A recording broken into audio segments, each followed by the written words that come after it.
Good afternoon and welcome to the COVID-19 update on Channels Television. I'm Millicent Walker. Here are some of the highlights. United Nations urges Nigerian authorities to carry out more COVID-19 tests, insists reducing numbers not a true picture of cases in the country.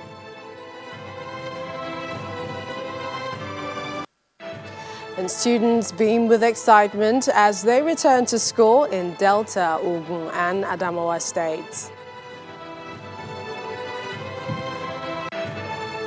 And anxiety mounts as coronavirus cases globally crosses 30 million mark with more than 940,000 confirmed deaths.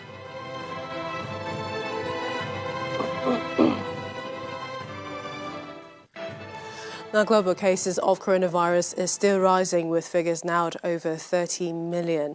According to the Johns Hopkins Coronavirus Resource Center, cases by region leaves the U.S. at 6,675,560, followed by India, second highest with over 5 million cases.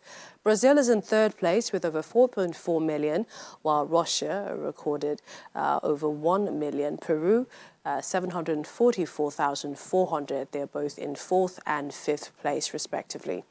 In Africa, South Africa occupies the eighth position, the top 10 of the world's figures at over 650,000 and the highest in Africa, while Nigeria occupies the 55th position in the world's total confirmed cases at 56,735, and Nigeria is number one in West Africa. The Nigeria Center for Disease Control, NCDC, reported 131 new confirmed cases and 2 deaths last night. The new cases are reported from 17 states and the Federal Capital Territory, with Lagos recording the highest numbers at 45, followed by Kaduna, 17 cases, Plateau, 17 as well. The FCT recorded 16 new cases, and some of the other cases in Delta, Niger, Kwara, Oyo, Akwa Ibom, Cross River, Ekiti, Enugu, Osun, and the other states. Till date, the country has recorded 1,093 deaths in the 36 states and the Federal Capital Territory. The NCDC, in its messaging today, says if you must gather to worship in the mosque, don't forget to take preventive measures to protect you and your loved ones. And because you can come in contact with infected people with no symptoms in the mosque, wear a face mask and don't share personal items. The United Nations has pledged to support the Yobe state government, those affected by the coronavirus pandemic, as well as vulnerable persons displaced by Boko Haram insurgents. The UN resident and humanitarian coordinator, Mr. Edward Callon, made this known in Damaturu, the Yobe state capital, while on a working visit to the state. He explains that a lot more needs to be done to curb the spread of COVID-19 and ensure compliance to the non-pharmaceutical protocols. This pandemic is going to be with us for a long time until a vaccine is found. Don't even start talking about the politics of the vaccine, which you are all familiar with every day.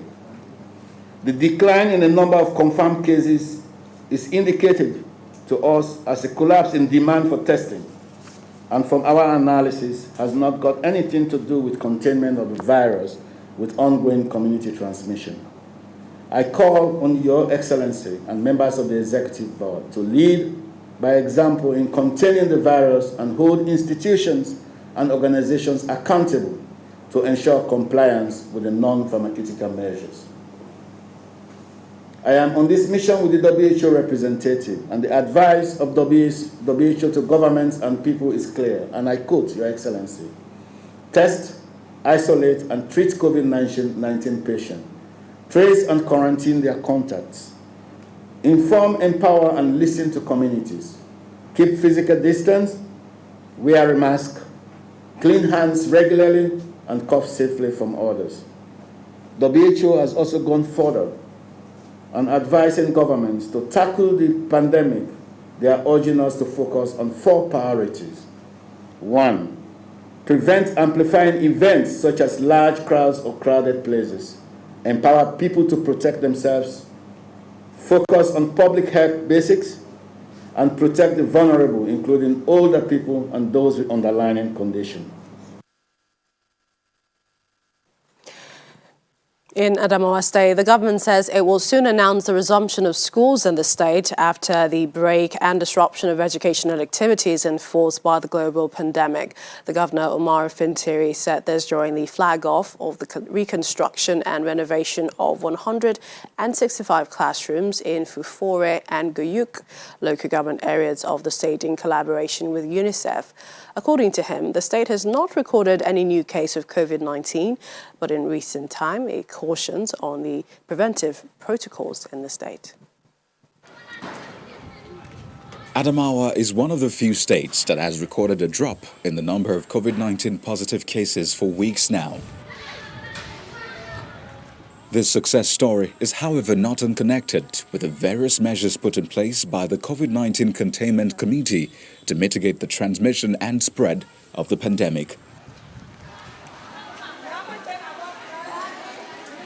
Which is why the construction and renovation of schools in parts of the state by UNICEF, in collaboration with the state governments to provide more space and comfort, is seen by many as a welcome development.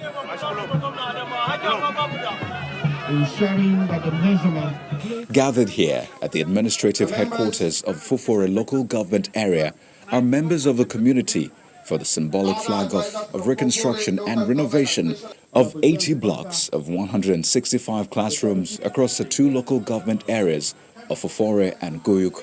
Another set of schools will be considered in Home, Mobi North and Mobi South LGAs, respectively, ultimately contributing to quality education outcomes in Adamawa State at this level. Your promise for the people of Adamawa State is occupied in your 11-point agenda. And in that you make education your number 1 priority. And this gathering, Your Excellency, is on education. Governor Omar Fintiri, in his remarks, applauds the effort of UNICEF and other partners for the intervention and support for their children to get basic education in this challenging time of a global pandemic. Though the break forced by us by COVID-19 has disrupted educational activities around the world, things will soon pick up because we are working on modalities to ensure that our children do not stay too long out of school. My government will soon announce a date for resumption of schools in Adamawa State. The enormous task of ensuring that basic education is made available to every child in Adamawa State sits upon the shoulders of everyone. And one of the ways to do this is to provide a safe and conducive learning environment. Meanwhile, after a very long period of shutdown due to the virus, primary 6 students have resumed academic activities in Delta State. The government, in preparation, distributed materials to keep them safe as they write their common entrance examinations, including the face masks, hand sanitizers and other requirements. The State Commissioner for Basic and Secondary Education, Mr. Patrick Uka, who has been monitoring their activities, says that so far no student in Delta State has contracted the virus as a result of the enforcement in place. He insists that all the NCDC guidelines on school reopening must be put in place to prevent the spread. Some of the pupils are excited to be back, and they spoke to our correspondent about the new normal. I was very happy that the government said that we should open school today. I was very happy to come to school today. I'm so happy that we resumed school today. The government also provided the sanitizer, the soap, and also face masks for us and today they also want us to be social distancing. They don't want us to be together the way we used to be in order for us to write our primary 6 exam and go to secondary school. Grateful for the government. He said, let God empower them more, give them more power, give them more knowledge. We also greet Okowa. Greet him for what he has done for us since we are in this school. We never lack anything. Lovely day hearing that from our children. Well, the Presidential Task Force on COVID-19, in its breakdown of the third phase of eased lockdown, announced alongside schools reopening that parks, gyms and cinemas should prepare to reopen, but at 50% capacity. Now, that's 1 week ago. Joining us in the studio here in Lagos is Mr. Patrick Lee. He is the chairman, Cinema Exhibitors Association of Nigeria, CN. Thank you for joining us on the program. Thank you. All right, so what losses did cinema operators experience for the period of the lockdown? We've lost about ₦1 billion every month from lockdown. And as you can see, we were locked down in March. And as at September, almost every cinema in the Federation is open, with the exception of Lagos and Port Harcourt. But this has only just happened in the last week. So for losses, we've lost about 8 billion. In terms of jobs, we had about 5,000 people were laid off, and we're starting to recruit them back, bring them back into the cinema business. In terms of equipment, much of our equipment was lying idle for as much as that 6-7 month period. And it's taken quite a lot of money which we don't have, to try and bring that equipment back, as well as having to maintain the cinemas during the period of the lockdown. So it's been terrible. I know at a point it seemed there was a protest, maybe virtual protest of some sort, when things were easing up and your members were unhappy with. Yes, we were. When the federal government announced in August that airlines were reopening and they were opening up quite a lot of the economy, parks, for example, were allowed to open, we argued that in similarity to the airlines, we also have people who would come to some in our enclosed spaces, and we had already put forward a lot of protocols that we would ensure that those customers were actually safe. So in our argument, we felt that if airlines could be allowed to open, parks could be allowed to open, then cinemas should be considered for opening. But of course, that didn't happen in August. And so what we did was to try and ramp up the pressure on the federal government. We spoke to a member of the House of Representatives, who's our patron, Mr. Akin Alabi. We spoke to a number of celebrities who are very important to us in terms of the movies that we show. And they helped us put pressure on the federal government to try and ensure that we could open safely for our customers. And that was successful. The federal government eventually listened to us, and the Honorable Minister Lai Mohammed and the Census Board Chairman came together and obviously recommended that cinemas should open. All right, so now that it has, we're looking at 50% capacity and, of course, the protocols. Whose responsibility is that to ensure COVID-19 protocols are followed? Well, in Lagos, for example, it's the Lagos State Safety Commission, and we're talking to Mr. Lanre Majola, who's the MD of the Lagos State Safety Commission, and we've ensured that we get safety compliance certificates for all the cinemas that are in Lagos. In Edo State, we're also talking to the Edo State government, the Delta State government. So to answer your question, it's actually the responsibility of the state governments, but they are all following NCDC guidelines. And we as cinemas have already put those NCDC guidelines in place. We will have 50%, we will have social distancing, we will have halls that are cleaned to the extent whereby we will not stage shows without having enough time to clean the halls. We will sanitize those halls. We will ensure that everyone wears face masks when they come into the cinema. And of course, when people go to the cinema, generally they face forward. They don't talk to people beside them. And the only reason why they take their face masks off is to have something to eat or drink. So we feel that cinemas are a safe environment for our customers. And we will ensure that once the customers come back to the cinemas, they feel safe, they are safe, and we'll make sure that there are no incidents. In fact, if you look at it around the world, there are over 60 countries that have opened cinemas. And currently, no cases of COVID-19 have been linked to the opening of the cinemas. So to some extent, cinemas have gone through a lot to make sure that they are actually safe. And we belong to a lot of these global cinema federations that have safety as a major concern for people coming back to watch their movies. Finally, what do you make of the future of cinemas as we battle to, sort out COVID-19 pending a vaccination? Well, as you know, we had a meeting with the governor of Lagos State recently. And part of that meeting, what we discussed was the issue of the role cinema plays in the culture, the social aspects of any society. And if you take Lagos as an example, Lagos provides a backdrop for over 140 movies that are exhibited in the cinemas in a year. So we told the governor that, look, your state is very important to it in terms of culture, in terms of history, in terms of what we exhibit on the screens, and in terms of expansion of the industry. So to answer your question, it's very important for us that we ensure that cinemas continue to remain as an avenue for people to enjoy themselves. We don't see cinemas as being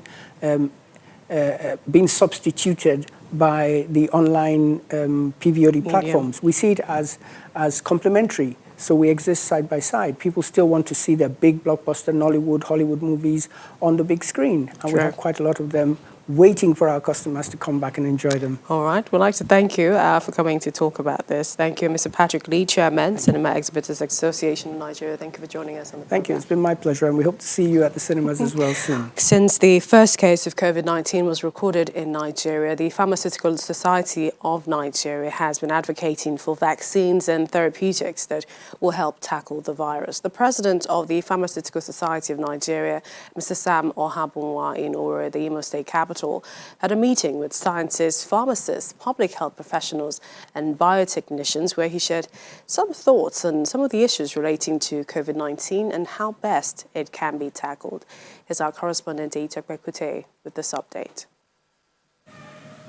As scientists around the world race to manufacture vaccines against COVID-19, the president of the Pharmaceutical Society of Nigeria, Sam Ohabunwa, wants Nigeria to collaborate with other African countries to come up with effective vaccine institutes in collaboration with pharmaceutical companies so as to reduce Africa's dependence on foreign aid to tackle infections like COVID-19.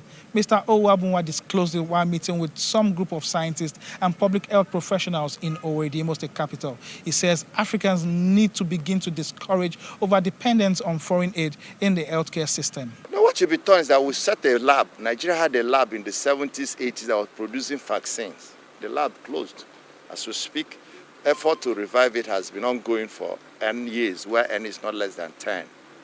So perhaps the way to do it is for government to understand that COVID-19 has shown us that we can't continue to depend on third parties or foreign nations. In fact, the vaccines people are making now have been paid for. Trump has paid for the vaccines, Pfizer, AstraZeneca, and other companies are trying to make. So we're waiting for it here. Except we're going to take Russian one, which nobody's sure. He also shares his opinion on necessary measures needed to be put in place in schools ahead of the resumption.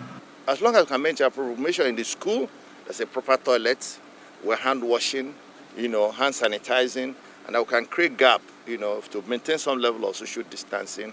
We have an equipped ambulance system, and then a dispensary where can be given first aid before they can be referred to a hospital.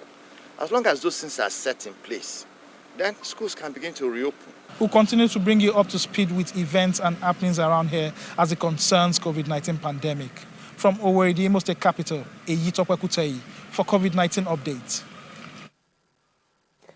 According to the World Health Organization, the number of daily new cases in Europe has returned to levels not seen since the early stage of the outbreak, and adults of working age have contributed to most of the recent increase.